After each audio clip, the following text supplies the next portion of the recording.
good to you. And those of us that has joined us on television as GBN Television, Channel 7 and Channel 11. Those of you that is on GBN Radio, Classic 105.5, 105.9 on the FM band, we say hello and hi to those of you here at home across the region and other parts of the diaspora on the World Wide Web at www.gbn.gd or via our Facebook page or YouTube channel. Welcome to another Mid-Morning Buzz, where we take the lighter side of the conversation, but we keep it just as it is informative as can be. My guest this morning, as we continue, is a series of conversation and dialogue, and this is all part of our 47th anniversary of independence, and certainly we want to take a look through some of the movers and shakers in the industry there and now. Today we put under the microscope tourism. What has happened over the years in the sector, where the sector is at, from the post-independence period, pre-independence to post-independence period.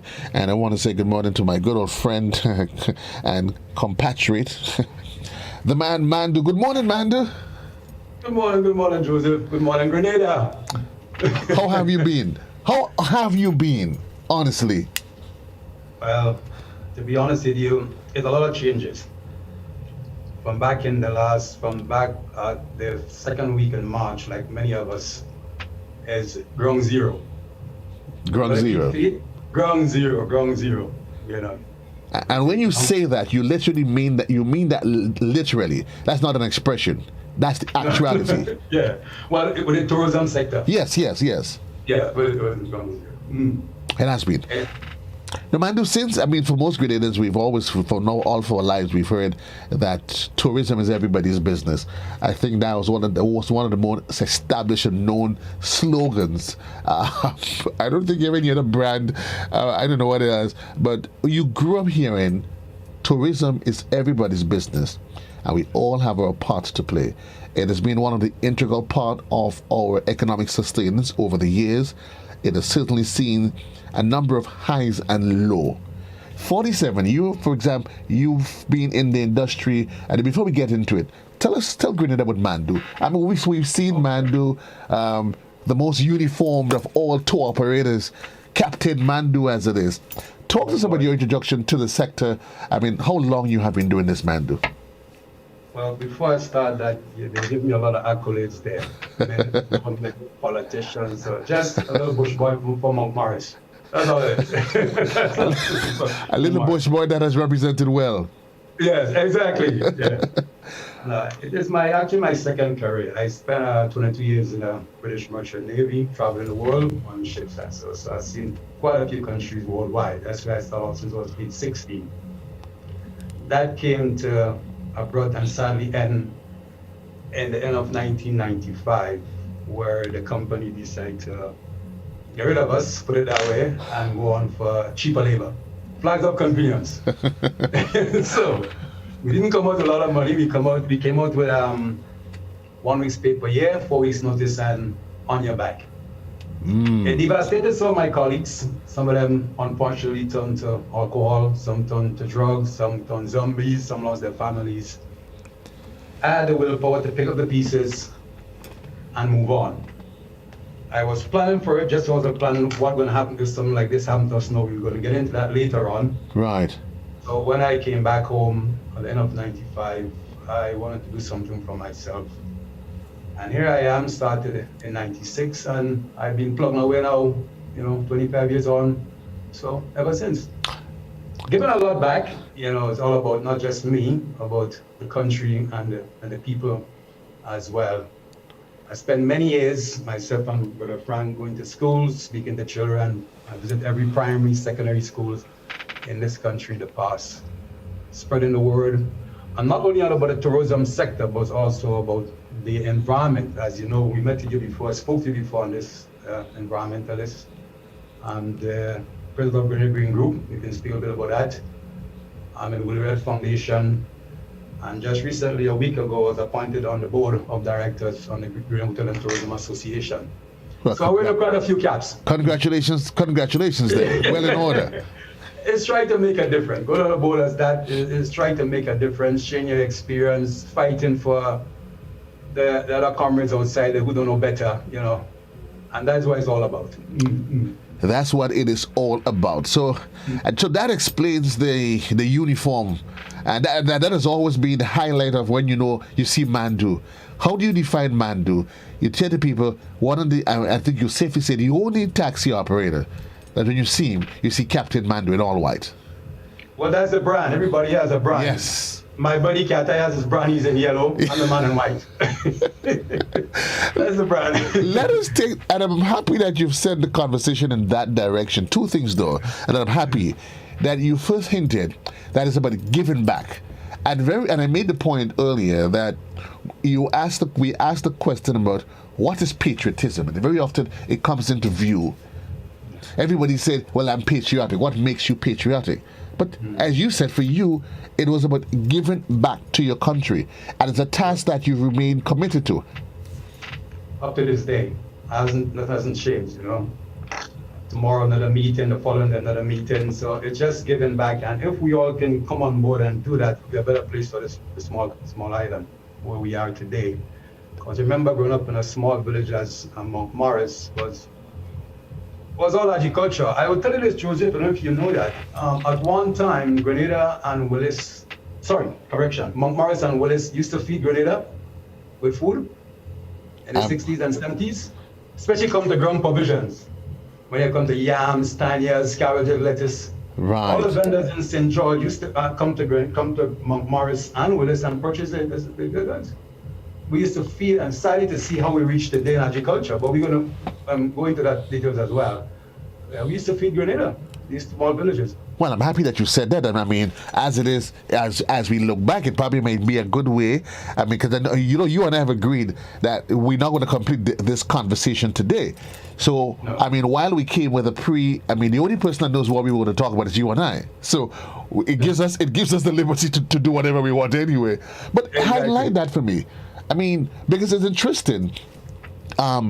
Only a couple of weeks ago, one of your colleagues in the industry, Roger, he was on one of those programs with Junior Checkley, and they were actually going through Mount Morris, and he was highlighting, and even if you pass through Mount Morris, you see the presence of this rich vegetation. You see a lot of this, a lot of that. Talk to us about it, though. Share your knowledge with us. I mean, in terms of then the 60s and Mount Morris being able to be part of the conversation of ensuring that, was it a case where you were saying back then we were food sufficient? Were we able to feed ourselves? Oh, big time. There's no pops. I mean, you got to bear in mind, tourism started in, let's say, around 1955. It didn't take up until 1984 when we commissioned MBIA. That's when everything before that, the island was just agriculture. I mean, how the people came to this small village more back in 1857 after the abolition of slavery and in Barbados with the indentured servants, and so the estates had so many people. So the Anglican Church, who brought this people from this village here, some stayed in Appiah, some stayed in Mount Morris, and it was more into cocoa. That was the main crop at the time to work the estate. That's how it really started off. So it became a very close-knit, a very clannish, sort of role model society for the rest of the island. And changed a bit because some of them in their 70s choose to move on to Australia and things like that. And then they had the folks like you start coming in the village and giving a lot of trouble, Yeah. But prior to that, you couldn't come in the village because they tell you it's one road in and one road out, Okay. Yeah, a lot of you older folks who listen will know a lot about this, No, Amanda, share with us, because you grew up and you hear a lot of stories. It's as though each village, many villages in Grenada has its own rich culture. And maybe it is important that we hear through the voice of an individual who've grown up in the area and can appreciate it. You've heard about the Willis. You go to Shanty Mel, and each little village across the island has its own tale. And you get the sense that in Mount Morris, as it is, there would have been this sense of community sense, spirit, togetherness, that sense of progressive wanting to develop as it is. Yes. The people, as you know, are very, very hard working people, you understand? And my dad being fair, coming from that side of it, and he actually married to a black woman. So we as well, half caste, you want to put it, was pretty rough growing up in the village, but we overcame that. Right. Yeah, that sort of society in there. Was very, very rough in those days, but we overcame that. It was sort of mix of, that. I guess you heard stories about that. Oh, you've heard a lot of stories, but we don't want to delve. We don't want to conjure up. While it's important, Yes. and then maybe one day we'll probably sit down and be able to look back. But it's interesting. So if you compare Mount Morris as a community, 47 years on, your thoughts? The fact that it was once part of the estate that fed Grenada, and now. Has changed a lot because some of the older heads have said to you, move on to greener pastures. Some of them, immigrated to Australia, to America, and different places like that. But we try to keep the community spirit going with the Mount Morris breakfast. Obvious, see we used to have an Easter, the sports, the running, all this sort of thing. So now we try to keep that sort of community and spirit going with the breakfast and so. Right. That, as you know, everything is on hold due to thank God for COVID. Well, not thank God, but for COVID, Well, COVID getting blamed for everything this runs, mind do. Whether COVID do or you didn't do, this runs, you had to take licks for it. Yeah, exactly. Taking licks for it. Okay. So, and that was just a nice opener to the conversation. So, you started your livelihood on the seas. Yeah, sure. You returned home after all these years, and in 1996 you went into full-time. Sure. Right. Let's talk about the evolution based on your knowledge, because as you said, the tourism sector did not necessarily kick off officially, but not until with the installation of the MBIA, the Morris Bishop International Airport. If based on what you've seen over the years, let's talk about the industry. There was the days when you're growing up, and all you heard when you came to cruise ships, you heard was the Cunard contest. That's what you heard. Now, when you hear you look at the port, you have to count and all of that. Let's talk about the evolution, what the sector was like back then, and the opportunities that it offered, and the growth that you saw and you were part of, and the evolution. Yeah, the sector obviously grew over the years. In my days in the 90s was around probably 500 rooms, that we had. Today we have about 1,700 rooms altogether, in Grenada. So you had the changes there as well. Is it for the better? Not a lot of it. I'm not very happy of what I've seen happen in the tourism sector. You see, first and foremost, Joseph, we need proper land development policy. We need zoning. When you go to, let me give you an example. You go down to a place like the drive-through, let's say Woodlands, and you see a rum distillery. In the back of it, you see a hotel. It can't work. Now it's a container park. You have no policy, no land development policy, no zoning. It just can't work that way. You have to have the plan. Where are we going? What are we doing? We have 2.5 tourism master plan over the years, and few things that's implemented from the plan. Most of these plans just sitting somewhere on some desk making cobweb. Yeah? So you have to start from the hanging fruit. Let us go back, pull up piece by piece by piece and go. It's all right when you see these big consultants come in and do all this, do this, do that, draw up these plans, and so. What can they tell me? We know what we want. They take that same money and work with your small people, work with people in the develop what we know best. Because they coming in, the same information we give them, they go back and write a document and make it ambiguous. Right. And this been happening over and over the years, Always some new consultant is something for tourism and so on. And then what you see in the benefit, This is the problem. This is all part of it. Compared to the days when I think most young people, most persons, they could tell the boats because they came that often. Now you have a register of which boats come when and all of that. And many would argue that there's growth in the sector. We've come from the days we kept hearing that tourism is everybody's business. If you want to measure Mandoo objectively, from then to now, on a scale of 1 to 10. Yeah, let's correct the everybody's business. Everybody has a role to play, not everybody's business. And the role to play, because everybody cannot walk in tourism, but everybody has to put the play where the benefit, whether directly or indirectly. Fair So enough. when someone driving to a visitor in a rental car and they ask you where is Pet Motor, you don't show them Granny Tang, you know? So you're playing your part. You understand? Right. You show them the right direction. This is part where you're playing your part. That's the role you have to play. But you don't have to naturally be working in the industry. That's where you see everybody a role part to play. That's part of it. Have you regressed in terms of the sector, notwithstanding COVID? Because if you ask about where the sector is at now, it is almost easy within a political sphere to say, well, COVID. But prior to COVID, you have been here all of the years, Mandoo. Talk about some of the highlights that you've seen over the years. Sure, as we learned from our mistakes, we had a chance to learn from since 9/11, 2001. It collapsed on us. 2004, Hurricane Ivan. 2005, Hurricane Emily. 2008, economic meltdown around the world. Look where we are now. All right. Yes, it's a great industry to be in, but it's not the one pillar. You need two legs to stand on. You can't just keep it about tourism. And look what we're talking about now.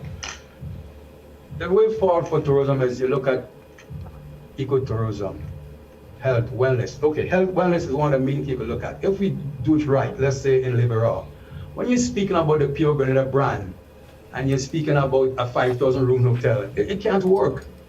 What you need, we already got the Ramsar site up there. You need some small bungalows, some small villas and so. And this, you have the pond. You could do kayaking in the pond, fishing, catch and release. I don't go and eat it, you know. Right. The total watching, the hiking. And this is what people are looking for. Right now with COVID around the corner, even in the winter, the people you're targeting is in Europe and America who will come and say, let me spend the whole winter in Grenada, 4-5 months. All right? And this is where we will benefit. I will tell you, these big hotels, brother, don't bring any much benefit. Let's look at Cancun and Cozumel in Mexico. You go there and you see all the glamour of these big 5-story, 6-story hotels a mile along the road, and you see the poverty is unbelievable. Do we want to go along that area? That road? No way. It's not going to cut it for us, these kind of big hotels. We need the small, like the Calabash, the Spice Inn, okay, the Silver Sands. These are the type of high-end, small boutique properties we need. Not this property we're talking about. It's not going to happen for us. And not going to bring much. Let me tell you, I work a lot with the Spectre, with the Total Watching. Between April to July, you will say 4 months. One of these guys get as much as a hotel worker who work for 9 months in a hotel, just for 3 months, 3.5 months work at night. What we pay them and so. See, understand? That's a nice market for us, you know. People around the world, I remember after Cricket World Cup, many Australians and New Zealanders stayed their family and came all the way back here just to go Total Watching. Oh, okay. So this is the thing I'm talking about. It's what we need, my brother. But do you talk about the policies. I mean, yes, there is the different organizations. There's the Ministry of Tourism, the GTA, the different sectors, the different arms of the tourism sector. You talk about these policies that is there supposed to guide the sector on a whole. But you seem to get a sense that overall that it is just policies that is given lip service and not much is being achieved. Exactly. A lot of lip service is being into it, you know. And you need the implementation, and that's the part of it. And you must do it with stakeholders. You have to get all players on board the sector. All right? Well, down to the small vendor who's selling by the sidewalk, you need the input. That's what you need, all players on board, not those who just sit in some ministry and say, well, this is that and that and that. You need all players in the industry. Understand? As I said to you, COVID hit us. After 2008, I said to a few other taxi drivers, my colleagues and so, brothers, this is a very fragile industry. It's a very fickle industry. We have 400-500 of us. Let us go and get lease a few farms that is idle. A few farms around the place that's idle. Government have farms that don't matter. Let us take over these farms and them, lease it, and plant food that we could feed our families and probably sell some. told guys to me it's hard work. I said, partner, it's not hard work. You're not going every day with 400 people, 400 guys. Just one day a week you're given. Right. And you get a benefit because the point is, this seasonal thing is from, let's say, crucial from October to April. Hotels from December to April. After that, you have a lot of time to play with. Doing nothing, go and plant food. Let's go in the land. And never, nobody take me for seriously. So it just died like that. All right. I was interested to go to, at that time was George Winston was the minister, my good buddy George Winston, so I go to him, but nobody took us seriously. Took me seriously. And here we go. Now we've seen what happened to all of us. Everybody out there now hoping when, and nobody know when. Right. None of us can tell when this industry going to come back. And if it do, how powerful it's going to be. It might take 3-4 years. You know. A lot of guys, a lot of my colleagues are out of business. Some people never come back in business. It's interesting. It's quite a deep conversation. 27 minutes gone past the hour. We'll take a quick commercial break, Mandoo. When we come back, we'll talk about how you've transitioned. You talk about diversifying the sector, that the fact that you cannot rely on tourism as it is on its own. We have that. We'll continue with that conversation when we come back. 28 past the hour. We'll take a quick commercial break. We'll be right back. On the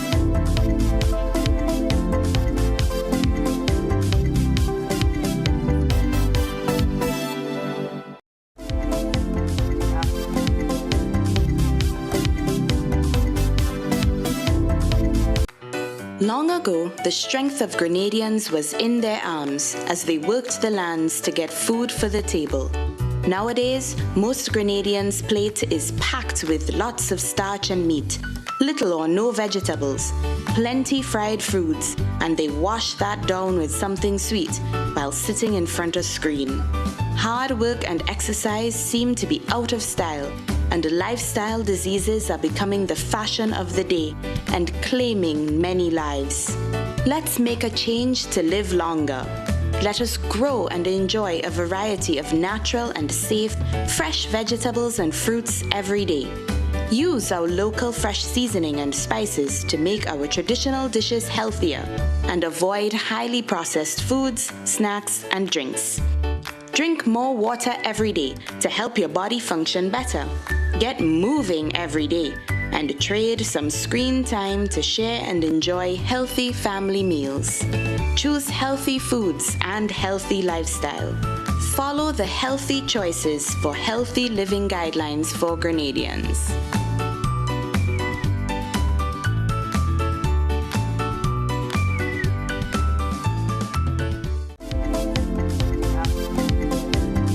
Past the hour in the morning time is the sound of classic, coupled with GBN Television Channel 7, 11, and Channel 20. My guest this morning is the man himself, Mandoo, and we'll be taking a reflective look in the first instance of where we are in the tourism sector. Now, Mandoo, before we went to the break, you did highlight the fact quite intimately, the fact that tourism cannot survive on its own as a way of life, a sustainable way of life. You advocating that there need to be a broader picture. Let's continue with that conversation, because somehow you've made example, as you said, we've went from 9/11, we've had 2008, we've had 2004 Ivan, Emily, and we've been seeing the writing on the wall. So the reality is that the situation that we're in now, we should not have been in this situation where there's no tourism and we're trying to figure out what next. Joseph, we had the best farm school in the Caribbean in Maribor. Look at it today, okay? We need to diversify. We need whether chicken farm or shrimp farm, most sustainable jobs. A lot more could be done in the agriculture sector. I went to the supermarket a few months ago. You don't believe I see tamarind come from Malaysia. The tamarind, all they do, they just dry process it, put a bit of sugar, and they export it to us. So look how foreign exchange is important. All our tamarind is from Malaysia. Malaysia. Serious, I couldn't believe what I saw from Malaysia. So you must diversify the sector. You must get more people abroad. You can't have it that you just have one road, you go down the road, down the road, down the road. What happens if if the road is closed? You gotta find a route. You gotta detour somewhere. What about those? There are those Mandoo who would say, well, why is he talking? He has benefited from the tourism sector. It has worked for you. What would be your response to them? Don't get me wrong. I said before, it's a great sector. Right. Don't get me wrong. I said so. It's a great sector to be in, but it's a fickle sector. It's too fragile. Because anything happen abroad in any country, the first thing people cut is travel. It's travel. And the point is, you got to prepare yourself because global warming is an effect. It's not climate change is ongoing. There's no pubs about that. This is just if we could see 20, 30 years down the road, it's okay, but we cannot. But we have to prepare to survive in case these things do happen. And it's happening already. Islands in the Pacific and the Maldives are disappearing. The glaciers in the Arctic, they are melting. The icebergs are melting. The water must go somewhere. Right. And then while we here have our own challenges with the impact of climate change, there is being the thrust to go green. Is that something a conversation that we are committed to, Mandoo? You hearing it, that Grenada being this, the Pure Grenada brand, and come and see this and come and see that, and are we really committed to it, not just in terms of policies, but in terms of, as you mentioned, execution and achieving it? But how can you be committed then you're cutting down mangrove? You're destroying our Siberian caribou. How can you be committed when these things happening? You cannot be committed. You have to know and plan what you want and where you want to be. You cannot be committed and you're doing opposite of what you're supposed to be doing. You're talking about the Green Climate Fund. You're talking about all these things. But are we going the right way with these things? This is the issue I have. This is the problem I have. Why do we do it then? Is it for political posturing, or political gain? Or are we just fooling ourselves altogether? I guess so, but I mean, me and you, our discussion is not about which side you want or whatever. We are about issues. Yes. This is what we're about. Issue. You understand? That is the whole essence all about. So you must have these plans, for as I said, for down the road. It's no good going to these meetings now having it, and then after you turn your back, it's just left there, and then when something happens again, you pick it up and you speak about it. It don't work like that, my friend. Look America. Why do you think keep America with all that COVID and so on? They have food, corn, wheat, grain, soybean. That will keep them powerful still because they have food. So our foreign exchange now is all going out to import food, but none is coming in because there's no tourists, there's no students. So here we are. So we're getting poorer and poorer by the hour, not by the day, by the hour. And you will agree, Mandoo, that there's a direct linkage with agriculture and tourism. There's a huge linkage because the tourists have to eat. All right, they love fishes. Who catch the fishes? The fishermen. All right, they love golden apples or they love cabbage or whatever. Who planted? The farmers. So this is the linkages. All the farmers sell to the hotels, and the farmers have children that go to school. And they go to the shops. So that domino effect is taking place. There's no perhaps about it. So then let me ask you, Mandoo. Most of us, if we go to New York, or wherever we travel to the bigger cities, we want to be part of the experience. So some of us, we may probably go to a Burger King because, wow, I want to have a part of the American experience. I may go to one of those amusement parks. I may go decide into the subway because when you go there, you want to experience the life there. You're not leaving Grenada and going to New York and go and ask for pilau. You don't want that. You don't want to ask for breadfruit. You have enough of that back home.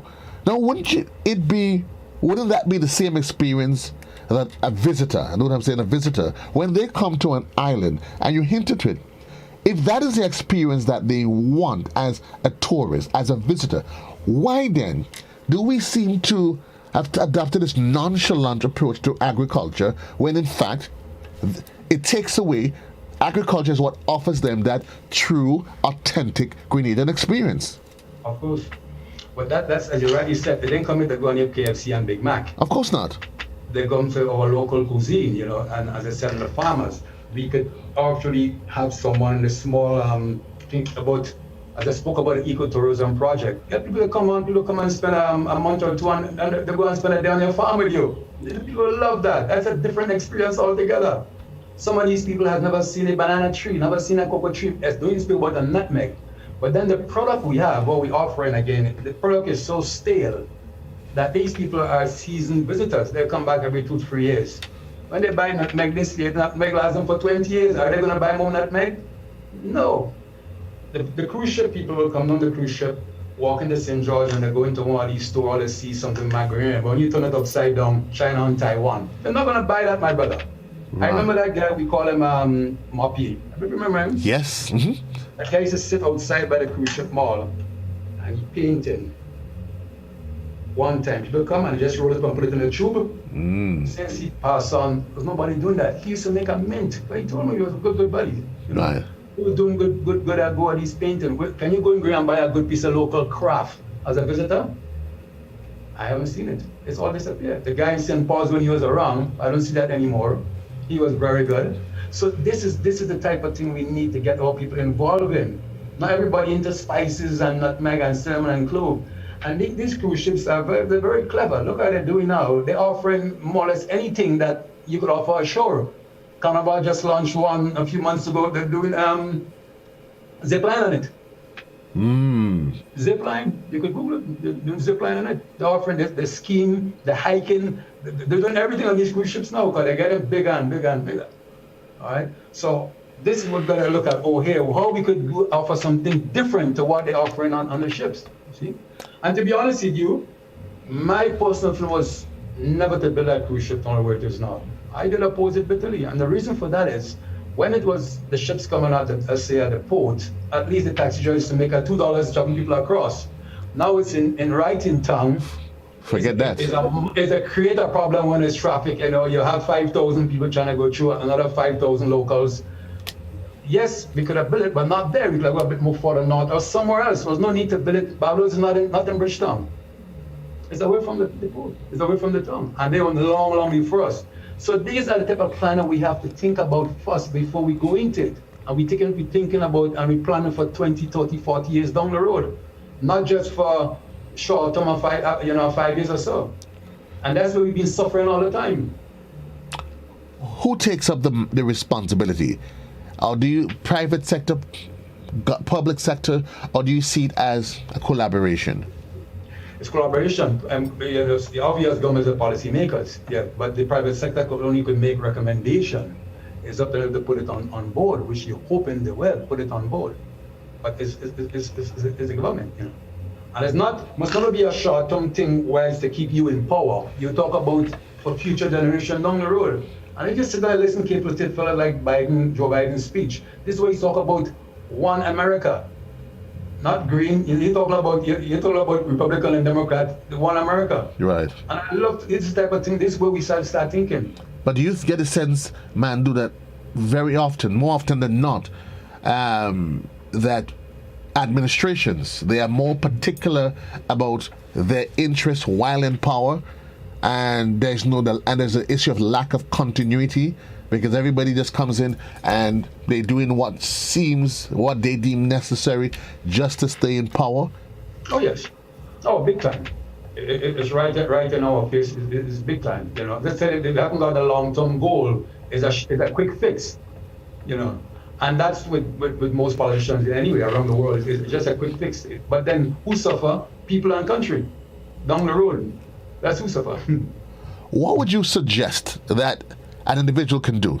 Because we're here, and you have been forced to, because with the sector literally on the back foot. You've had to survive. You have a family to take care of. Share, if you will, without giving too much of your trade secrets. How have you survived the last year, Mandoo? It's been difficult. Thank God you have a lot of savings.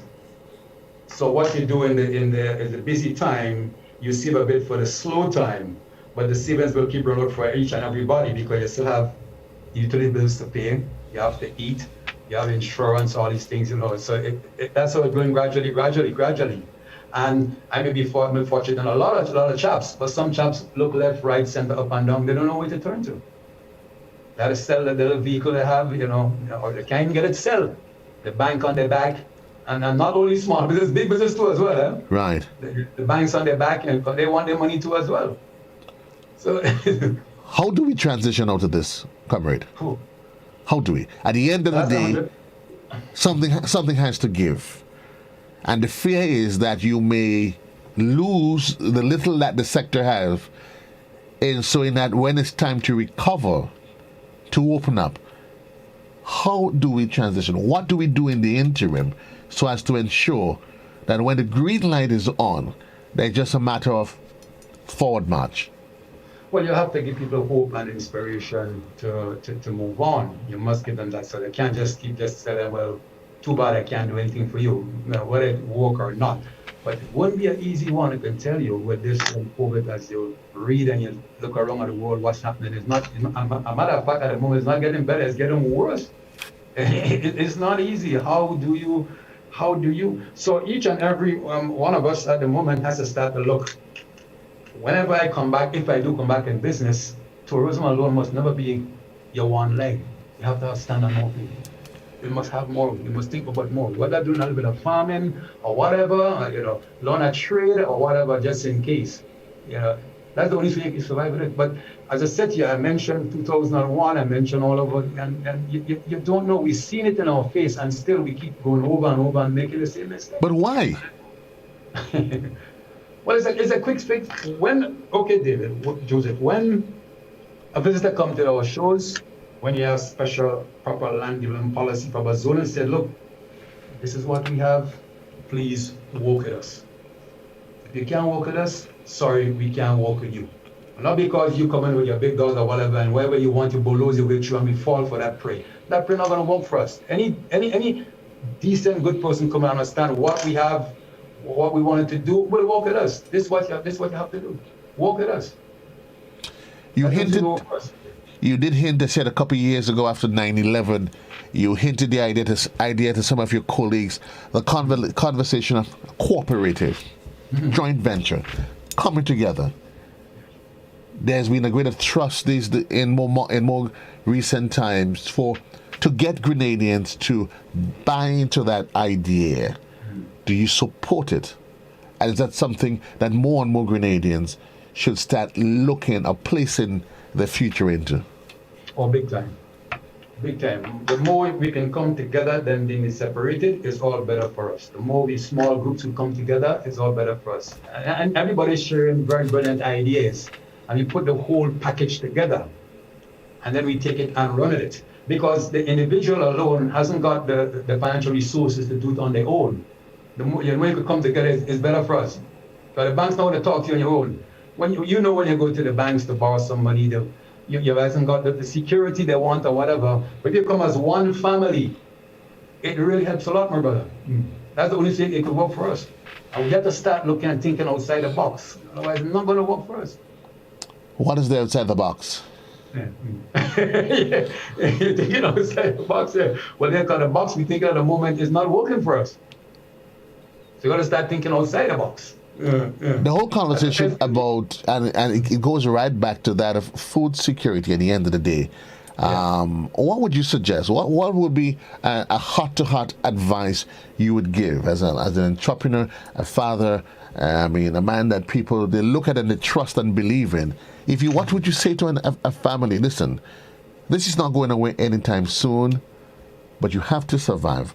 What are some of the basic things you would suggest that individuals, villages, communities do, and hopefully it spreads to the bigger picture, spreads on as we move forward to a 47th anniversary of independence? Try and, as I said, on a man-to-man basis may be difficult, but it needs cooperation. It needs more people on board to join in together and do it. Say, let us try and lease a piece of land or rent a piece of land, whether for a year or 2 years or whatever. Let us try and get some food in the ground to help ourselves and whatever. Let us try and don't just sit there and hoping, because hope ain't going to help you. Because the hope is, it's not true, not going to help you. It's just hope. But hope don't pay bills. Right. Hope don't pay bills, my brother. You are fortunate to still have a job, but a lot of guys in the industry are hurting, my brother. They are really, really, really, really hurting. And there's nothing coming, no stimulus package from the government to help them because they cry that they hasn't got money too as well. So it's not easy. It's really, really tough outside for us. Is this a slow death for us as Grenadians then? I will think so, yeah. And that death is very, very slow because, I mean, it's okay for the undertakers. But it's so sad. Well, maybe that's a business we all need to get into. I mean, you wouldn't believe in the last year, I have lost, but not myself, I mean, people I know, about 40, 50 people easily, same as you do. You know, right. Some choose stress, some whatever, just gone, you know. Is this you're afraid to look at it and listen to that announcement.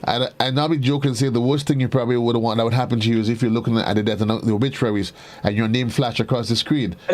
Imagine, did it just say Joseph Cadore? I mean, well, let me ask you honestly, because at the end of the day, as you said, you can't just sit there and wither away. There must be a survival plan. How integral is the young people? Can we talk about agriculture? We talk about tomorrow. There's me, middle age. You are at the point where you want to enjoy the last of your years. Exactly. What do we do? How active should we be in that conversation that involves the 10-year-old, the 12-year-old, those that's up and coming? And what should we be saying to them? And even maybe speak to educating them. What should that conversation entail? Okay. Career, survival, plan your future early. Don't wait until you're into the 30s and 40s, plan your future early. Try not to stay in the position that your parents and grandparents are, or they left you in, you left them in, or they left you in, whatever, okay? You have to go above that. You have to head for the stars. You got to think big. That's the only thing we have for them. We have to guide them and give them the encouragement and the direction to do good and head for it. Otherwise, you end up with a whole lot of young zombies on the road too as well. Just push them in prison doesn't really help. It's not the solution, Just send them up a Richmond Hill. The young guy, you come and your teeth man, 2 corn, okay, well, come back and plant back the corn for me. But send him 6 months in Richmond Hill, it's not really helping. Because when he come from Richmond, it's the same problem. But you can sit down with him and educate him and say, you know what you're doing is wrong, and so you're not going to send to jail, but do community service or whatever. This is the better way I think to go than just have so that young people just look at the population in the prison. So many young people just should be outside in the labor force, and we have to look after them. We've got to feed them and things like that.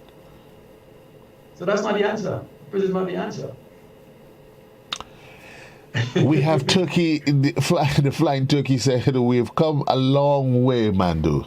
Yeah. But indeed, inarguably, we have a long, long way to go, don't we? As we celebrate. Very long way to go. I tell you, and as I said, I will reiterate that again. I tell you, with these, you cannot sit down and speak about a pure Grenada brand, and yet speak about 5,000 rooms hotel. That's not a brand you're preaching outside. It's not going to work for us, my brother. It cannot. Who are you targeting? What type of market are you targeting? That is what I call this. That is rubbish tourism. That's what it is. Yeah, these big hotels, Grenada is, and then it's not just the hotel, Joseph, as you know, you need the infrastructure with it too as well. Eh? Right. You need the roads, you need electricity, you need the water, you need the food, you need all these things to go with it.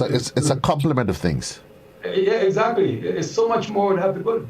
But when you go into small and nice niche market with small properties, and so you cannot go wrong with that. Okay? And I talk about the project I mentioned, I love to see in place like Libra. You don't want no electricity. It's all solar. So everything stay green. Nice. Pure and green. We have a Ramsar site known worldwide for that. We have the hiking. We have the total. There's so much we can offer there, but it has to be a pure sustainable program that people will benefit. And instead of people coming in this short term for a week or 1 week or so, they'll come and spend 3 months.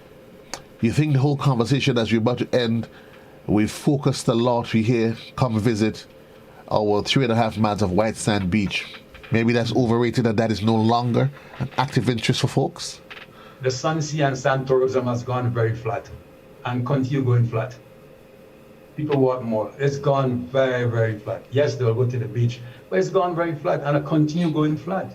People want more.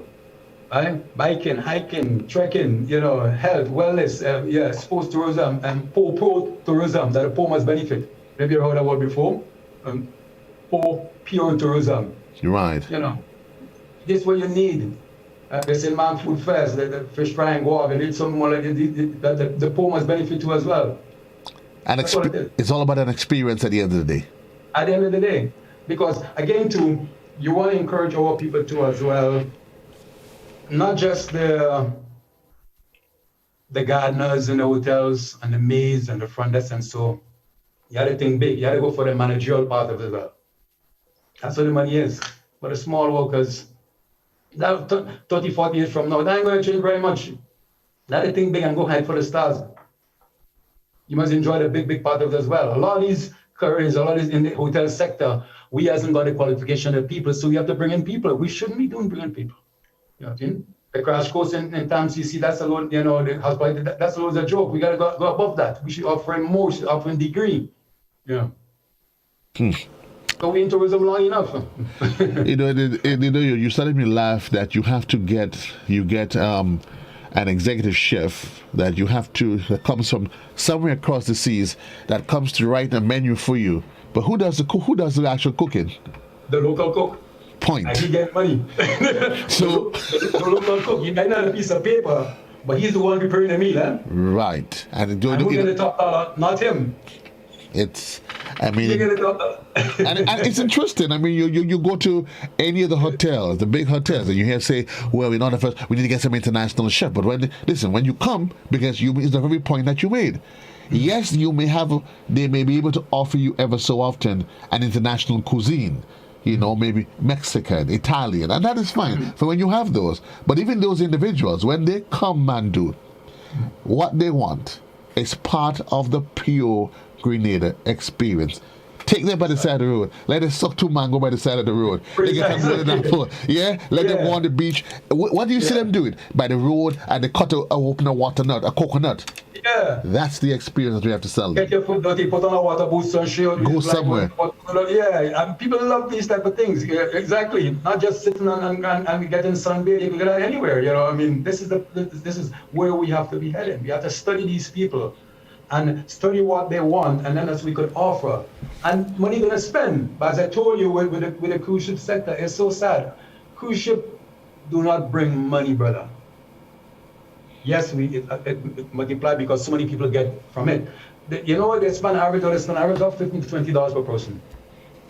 The CTO will tell you that. That's what it is, an average of $15 to $20 per person a cruise ship passenger spend. Think about it.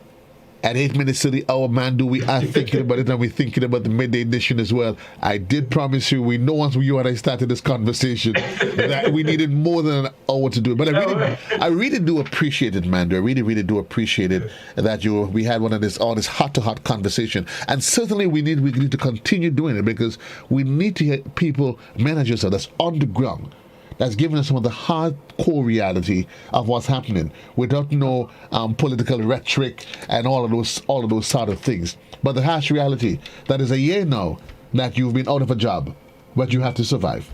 You have to survive. You have to survive. I mean, we all have to survive, and doing the wrong things is not the answer for it.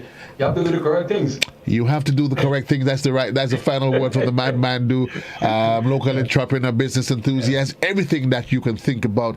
Certainly, Grenada, we've come a long way. 47 years on, we've achieved so many, but yet there is so much more that we can achieve. Reminding you, it is 6 minutes on to the hour, that at the top of the hour is going to be the midday edition, a production of the News and Current Affairs Department. That's the programming that's on radio. For those of you that's on television, we send you back to Master Control for your regular programming. Until then, folks, so long, everybody. JC loves you. I leave you for now. Mandoo, my brother, you and I, we are going to link up to continue doing what we do best. Yeah? We'll be back. Great. Take care.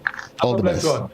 So long, everybody. JC loves you. I'm out of here for now. Have yourself a great one. I hope you do enjoy lunch, and think about me while you're having it. Yes? A little bit of how long you have it. So long, folks. Have a great one.